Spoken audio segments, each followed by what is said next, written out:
nuk do lejon që mafia pushtetit të marrë të gjitha hallkat e jetës tonë.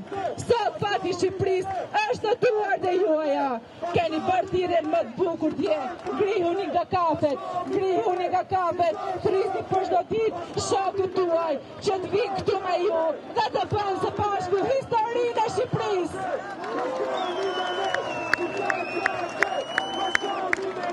Sot jemi shumë, nesër patjetër që do jemi edhe më shumë.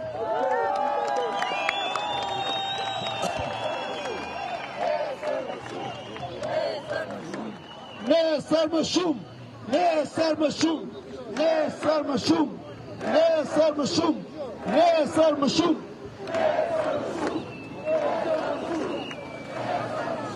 Do kërkoja pak qetësi, që të flasim për një ngjarje të tmerrshme që kanë ndodhur. Jemi në këtë transmetim të drejt për drejt, është dita e 5 të kësaj proteste, një lëvizje mbarkombëtare, një grup nismëtar me përfaqësues me vlera të larta intelektuale dhe shoqërore. Nisma është përgjigje situatës politike që cënon sigurinë e vendit.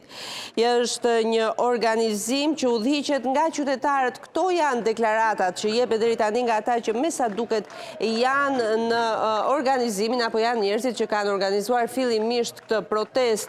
Bie në sy kërkesa e panegociueshme për dorëheqjen e kryeministrit Edi Ramash, fuqizimin e paketës së maleve, anullimin e ndryshimit në ligjin për zonat e mbrojtura, anullimin e ndryshimit në ligjin për trashëgiminë kulturore. Megjithatë, duket se ka përsëri një ngjarje që pritet ditën e nesërme, sepse Partia Socialiste po feston 35 vjetorin e saj në qarqe të ndryshme të vendit. Qarkullon një poster në rrjetet sociale, sipas të cilit Partia Socialiste kërkon që ditën e nesërme në orën 6:30 pasdite në sheshin e Flamurit të bëjë një miting në kuadër të 35 vjetorit të themelimit Partisë Socialiste, të krijimit të saj, por nga kundërshtarët politik të saj, kryesisht nga Partia Demokratike, duket si një anti-miting ky përballë protestës së qytetarëve. Pritet për të parë se si do të jetë kjo dinamik ditën e nesërme, aq më tepër që pjesëmarrja ditën e sotme është më e lartë se sa ditë më parë dhe pritet që të ketë një pjesëmarrje ndoshta edhe më të lartë në ditët në vazhdim.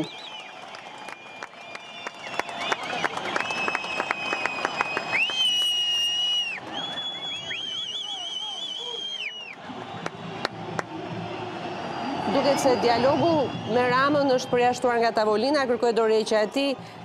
Ka ende njerëz që flasin, qytetarë, kërkojnë në fjalën. E ndjekim folsin e radhës.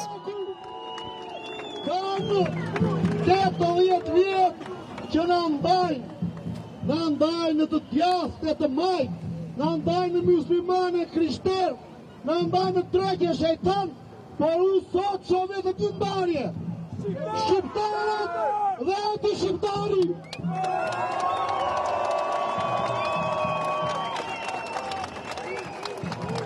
Sot, duhet i drejtojmë minatorëve, punëtorëve, naftëtarëve, do gjithë shqiptarëve, se betejë sot është këtu.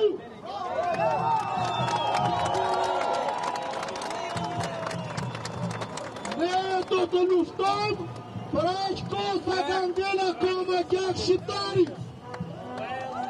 Që gjithë këto shporën ato tona. Nuk i duhet. Jo to leqet,